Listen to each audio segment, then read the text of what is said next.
सुजाता देवी के 3 बेटे और 3 बहुएं थी। 2 बहुएं रेखा और उमा अमीर घर से आई थी, जबकि सबसे छोटी बहू कोमल गरीब घर की थी। इसीलिए सुजाता देवी अपनी दोनों बहू रेखा और उमा के साथ ज्यादा अच्छा व्यवहार करती थी, पर अपनी छोटी बहू कोमल को वो कुछ नहीं समझती थी। इसीलिए रेखा और उमा भी अपनी देवरानी कोमल की हर समय इंसल्ट ही करती रहती थी। माँ जी देखिए ना, कोमल तो बिल्कुल गरीबों वाली हरकतें करती है। दाल में घी ऐसे डाला है मानो उबली हुई दाल ही हो बिना तड़के की।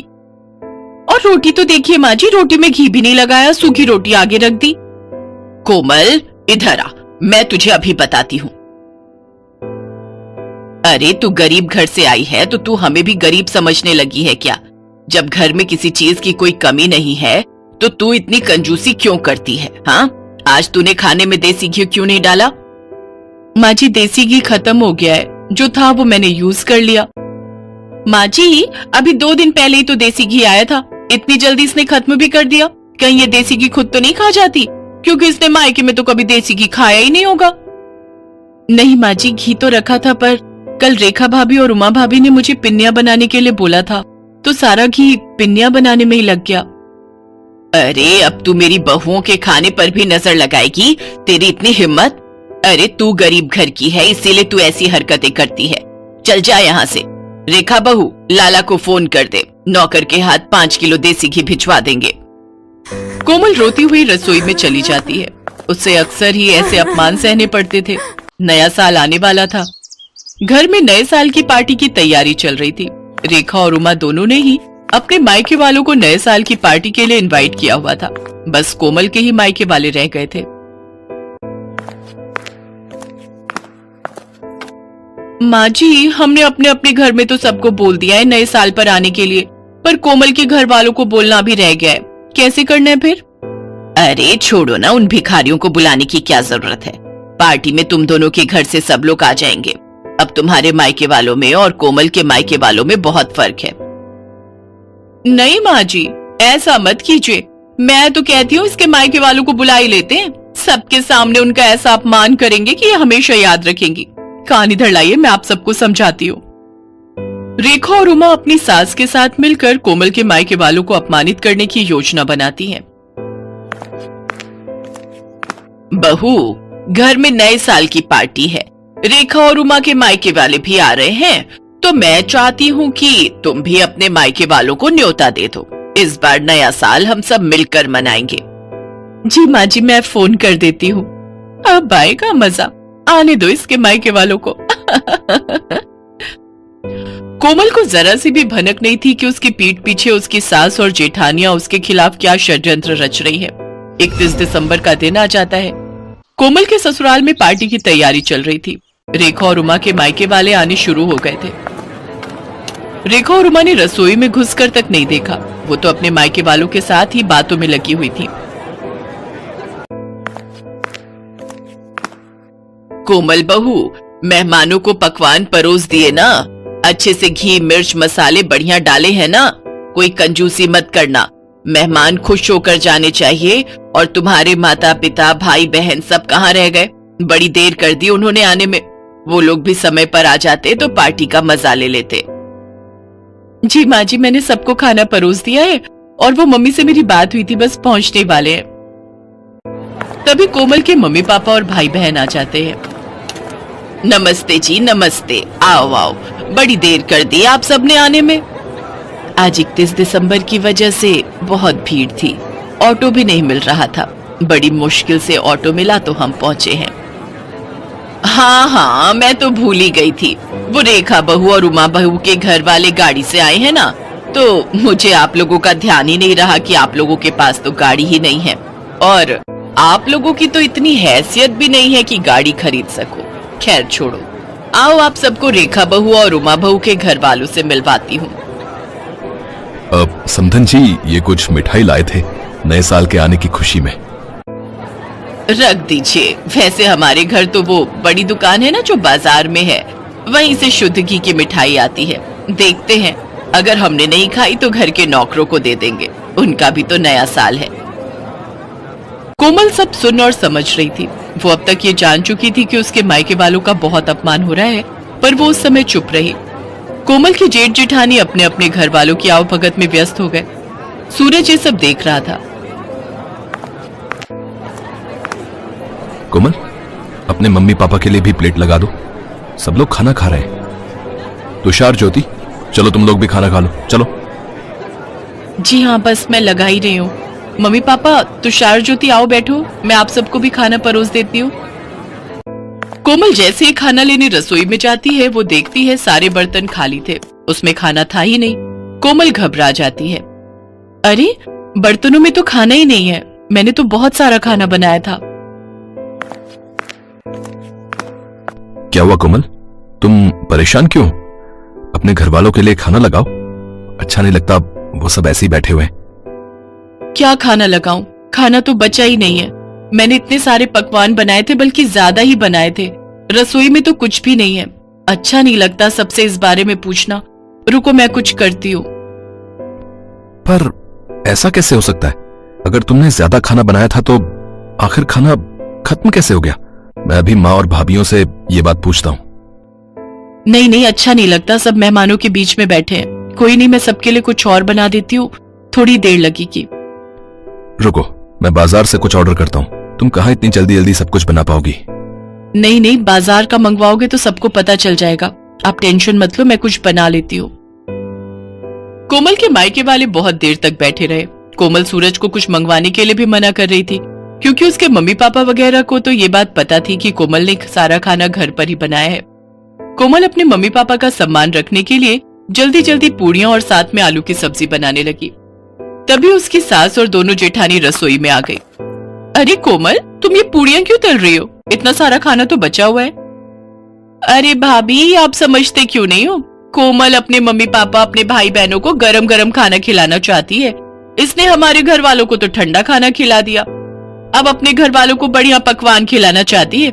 इसके घर वालों ने कभी ऐसा बढ़िया खाना खाया नहीं होगा ना, तभी ये ऐसा कर रही है। जब इतना खाना पड़ा था तो ये सब बनाने की क्या जरूरत थी बहू? ये देखो कितना सारा खाना बचा हुआ है। ये थोड़ी है कि हम अच्छे खासे पैसे वाले हैं तो खाने की बर्बादी करें। माँ जी, थोड़ी देर पहले तक ये खाना नहीं था। रसोई में सारे बर्तन खाली थे। मुझे नहीं पता था कि भाभीियों ने सारा खाना कमरे में रखा हुआ है। मुझे सब समझ आ गया है माँ जी। मैं चाहे जितना मर्जी आप लोगों के लिए कर लूं, पर आप लोग जानबूझकर मुझे अपमानित करना हमेशा से ही चाहते हो। कमरे में मेरे मम्मी पापा और मेरे भाई बहन बैठे हुए हैं। अब मेरा मन नहीं है कि मैं इस घर में रुकूं।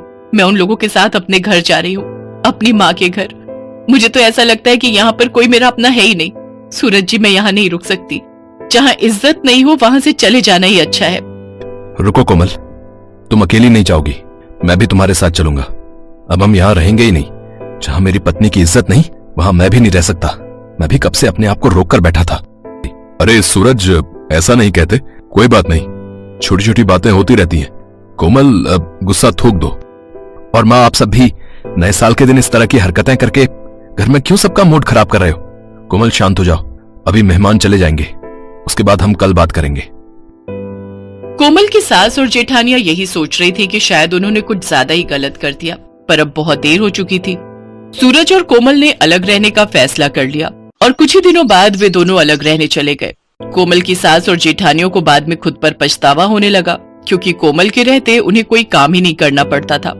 पर कोमल के जाने के बाद उनके सिर पर घर की सारी जिम्मेदारी आ गई और उन्होंने कोमल जैसी अच्छे स्वभाव वाली बहू का साथ खो दिया।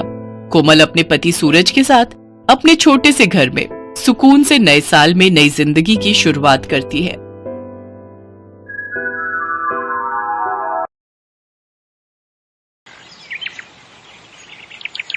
जड़ी बूटी ले लो, बाल बढ़ाने वाली जड़ी बूटी, सिर्फ 5 रुपए में। बाल बढ़ाने वाली जड़ी बूटी सिर्फ 5 रुपए में? जरा देखो तो। सुधा को अपने बाल बढ़ाने थे, उसके लिए अब वो कुछ भी कर सकती थी। उसने बूढ़े आदमी से जड़ी बूटी खरीद ली।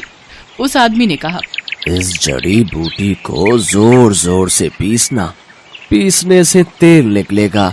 उस तेल को सोने से पहले अपने बालों पे लगाना। जड़ी बूटी लेकर सुधा घर चली गई।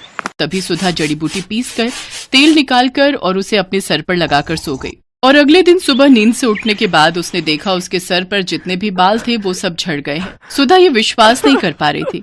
कहते हैं लड़कियां लंबे बालों में ही अच्छी लगती हैं, लेकिन सुधा के बाल बचपन से ही छोटे थे। उसके बाल बढ़ते ही नहीं थे। ऊपर से वो सांवली भी थी और दूसरी ओर उसकी बहन राधा के लंबे और घने बाल थे और राधा गोरी भी थी। इसीलिए राधा बचपन में हमेशा सुधा को चिढ़ाती थी, तू तो मेरी सगी बहन नहीं है, तुझे तो माँ और पापा रास्ते से उठाकर लाए थे, नहीं तो तू इतनी बदसूरत कैसे है। ये सुनकर सुधा हमेशा रोती थी, माँ पापा देखो ना राधा क्या बोल रही है, माँ पापा देखो ना। राधा और सुधा की माँ शमिता कहती थी, रो क्यों रही है सुधा, राधा ने कुछ गलत तो नहीं कहा, तू बदसूरत है, तेरे सर पर बाल भी नहीं है, मुझे ऐसी बेटी नहीं चाहिए थी। सुधा का पिता भी उससे प्यार नहीं करता था। सुधा को हमेशा हर किसी से नफरत ही मिलती थी। ऐसे ही बड़ी हुई सुधा। हर रोज वो रात को रोती थी और भगवान से प्रार्थना करती थी, हे भगवान कुछ चमत्कार करवा दीजिए, मेरे पैर तक लंबे बाल उगा दीजिए, प्लीज भगवान प्लीज। और इसी तरह सुधा और राधा दोनों जवान हो गई। आज सुधा को लड़के वाले देखने के लिए आने वाले हैं। सुधा आईने के सामने बैठकर तैयार हो रही है। उसके सर पर अभी भी ज्यादा बाल नहीं है। वो आईने में अपने आप को देख ही रही थी कि तभी उसकी माँ आ गई और ताने मारना शुरू कर दिया, यहाँ ऐसे बैठे रहने से कुछ नहीं होगा, जल्दी जल्दी करो, नहीं तो ये लड़का भी हाथ से चला जाएगा। वहां राधा आ गई और बोली, माँ मुझे तो समझ में नहीं आ रहा है कि आप मुझसे पहले इस भूतनी की शादी क्यों करवाना चाहती हो। राधा बेटी, इस भूतनी को तो पहले विदा करना पड़ेगा, नहीं तो बाद में कौन इससे शादी करेगा। एक बार बस ये सर से उतर जाए, उसके बाद मैं तेरे लिए बहुत अमीर और अच्छा लड़का ढूंढ कर लाऊंगी। माँ आप सभी मुझसे इतनी नफरत क्यों करते हो, आखिर मैंने किसी का क्या बिगाड़ा है। तेरे सर पर बाल नहीं है सुधा, तू बदसूरत है बदसूरत, तू मेरी बहन कहलाने के लायक नहीं है। थू। सुधा रोने लगी। वो पूरी जिंदगी रोती ही आई है। अविनाश नाम का लड़का सुधा को देखने के लिए आया। शमिता के कहने पर राधा अपने कमरे में ही बैठी हुई थी, क्योंकि शमिता ने उससे कहा था, बेटी तू कमरे के अंदर ही रहना, नहीं तो लड़के वाले सुधा से रिश्ता नहीं जोड़ेंगे। खैर अविनाश के साथ सुधा का रिश्ता तय हो गया, लेकिन उसके लिए बहुत ज्यादा दहेज देना पड़ा। उस बात को लेकर भी शमिता सुधा को ताने मारने लगी। सुधा मन ही मन सोचने लगी, अपने घर में तो मुझे शांति नहीं मिली, शायद ससुराल में जाकर मैं खुश रहूंगी। सुधा की शादी हो गई और शादी वाले दिन ही अविनाश ने राधा को पहली बार देखा और देखते ही उसके प्यार में पड़ गया। यार मैंने इसे पहले क्यों नहीं देखा, कितनी गोरी है ये, कितने लंबे बाल हैं इसके, इससे पहले मिल लेता तो मुझे इस भूतनी से शादी नहीं करनी पड़ती। लेकिन अब कुछ नहीं हो सकता था। सुधा अविनाश के साथ ससुराल चली गई और ससुराल पहुंचते ही सुधा की सास विमला ने सुधा को 1000 काम थमा दिए। रसोई जाओ और सारे बर्तन मांजो, उसके बाद खाना बनाओ और उसके बाद पूरा घर साफ करो। मत भूलना कि तुम्हें इस घर की बहू सिर्फ और सिर्फ काम करवाने के लिए ही बनाया गया है। ठीक है माँ जी, नहीं भूलूंगी। सुधा बिना थके काम करने लगी। उसकी सास और उसका पति उसके छोटे छोटे बालों को लेकर मजाक उड़ाने लगे। तुम्हारे बाल तो मुझसे भी छोटे हैं सुधा। ये तो पूरी नौकरानी लग रही है। हाँ हाँ, मुफ्त की नौकरी। अविनाश मजाक उड़ाता ही गया और एक दिन उसके साथ राधा की मुलाकात हो गई। राधा को अपने लंबे बालों को लेकर बहुत अहंकार था। वो सुंदर भी थी। अविनाश को उससे प्यार हो गया और राधा भी अविनाश को पसंद करने लगी। और एक दिन अविनाश और राधा ने शादी कर ली। राधा अविनाश के घर चली आई। ये देखकर सुधा को जैसे सदमा लग गया। राधा, राधा तू मेरे साथ ऐसा कैसे कर सकती है? तूने मेरे पति से शादी कर ली। चुप रह, समझी ना? अविनाश तो तुझसे प्यार भी नहीं करता है, वो सिर्फ मुझसे प्यार करता है। हाँ हाँ, ऐसे बिना बाल की औरत से कौन प्यार करेगा? मुझे तो लंबे बालों वाली लड़कियां पसंद है। सुधा बस अकेली चुपके से रोती रही। अगले दिन वो बाजार गई और देखा एक बूढ़ा आदमी जड़ी बूटी बेच रहे हैं। जड़ी बूटी ले लो, बाल बढ़ाने वाली जड़ी बूटी सिर्फ 5 रुपए में। बाल बढ़ाने वाली जड़ी बूटी सिर्फ 5 रुपए में? जरा देखो तो। सुधा को अपने बाल बढ़ाने थे, उसके लिए अब वो कुछ भी कर सकती थी। उसने बूढ़े आदमी से जड़ी बूटी खरीद ली। उस आदमी ने कहा, इस जड़ी बूटी को जोर जोर से पीसना, पीसने से तेल निकलेगा, उस तेल को सोने से पहले अपने बालों पे लगाना। जड़ी बूटी लेकर सुधा घर चली गई। रात को सभी सो गए और तभी सुधा ने जड़ी बूटी पीसकर तेल निकाला और उसे अपने सिर पर लगाकर सो गई। और अगले दिन सुबह नींद से उठने के बाद उसने देखा उसके सर पर जितने भी बाल थे वो सब झड़ गए हैं। सुधा को जोर से रोना आ गया। ये क्या हो गया? मेरे सारे बाल झड़ गए, अब मैं क्या करूं? सुधा जोर जोर से रोने लगी और उसे इस हालत में अविनाश, विमला और राधा ने देख लिया। ये क्या, तू पूरी तरह से गंजी हो गई? छी, मैं देख नहीं पा रहा हूँ तुम्हारी तरफ, मुझे उल्टी आ रही है। सुधा, तुम निकलो यहाँ से। यहाँ तुम्हारी कोई जरूरत नहीं है। तुम इस घर में रहोगी तो इस घर का नाम बदनाम होगा। सभी ने मिलकर सुधा को घर से निकाल दिया। सुधा रोती हुई एक जंगल में चली गई। जंगल में वो एक पेड़ के नीचे बैठकर रोने लगी। उसी पेड़ पर एक पंछी रहती थी। उसने सुधा को रोते हुए देखकर कहा, तुम रो क्यों रही हो? सुधा ने उस पंछी को सब कुछ बताया। रो मत, ज्यादातर इंसान बुरे होते हैं, इसीलिए तो हम जंगल में रहते हैं। इस जंगल में सब कुछ है, बड़ी से बड़ी बीमारी का इलाज है यहाँ। एक फल है, उसका रस निकालकर सर पर लगाने से बाल बड़े हो सकते हैं। सच? कहाँ मिलेगा मुझे वो फल? मैं लाती हूँ। उस पंछी ने कुछ ही देर में सुधा को फल ला कर दिया। उस फल का रस निकालकर सुधा ने सर पर लगाया और उसके बाल उगने लगे। उसके बाल सर से पैर तक आ गए, काले लंबे घने बाल, ठीक जैसा सुधा चाहती थी। सुधा ने पंछी से कहा, अच्छी पंछी, तुम्हारा बहुत बहुत धन्यवाद। मैं इस फल का रस लड़कियों को बेचना चाहती हूँ, उन लड़कियों को जिनके बाल नहीं उगते, ताकि उन्हें भी मेरी तरह परेशानियों का सामना न करना पड़े। सुधा जंगल से निकलकर फल का रस बेचने लगी और एक दिन उसे अविनाश और राधा ने देख लिया। तुम सुधा हो ना? हाँ, क्यों? अरे वाह, तुम्हारे इतने लंबे बाल कैसे हो गए? इस फल का रस निकालकर सर पर लगाने से। तुम बहुत खूबसूरत लग रही हो। क्या तुम मेरे साथ घर आना चाहोगी? ये सब देख और सुनकर राधा को जलन हो रही थी। उसने फल का रस लिया और पूरी बोतल अपने सर पर डाल दी, लेकिन उससे असर उल्टा हो गया। उसके सारे बाल झड़ गए और वो गंजी हो गई। ये क्या हुआ मेरे साथ? मैं गंजी हो गई। बहुत अच्छा हुआ, यही लालच का नतीजा है। बचपन से आज तक तूने मुझे चैन से जीने नहीं दिया, अब देख कैसा लगता है। और हाँ विनाश, मैं फालतू लोगों के साथ नहीं रहना चाहती, तुम रहो अपनी पत्नी के साथ। राधा का अहंकार मिट्टी में मिल गया।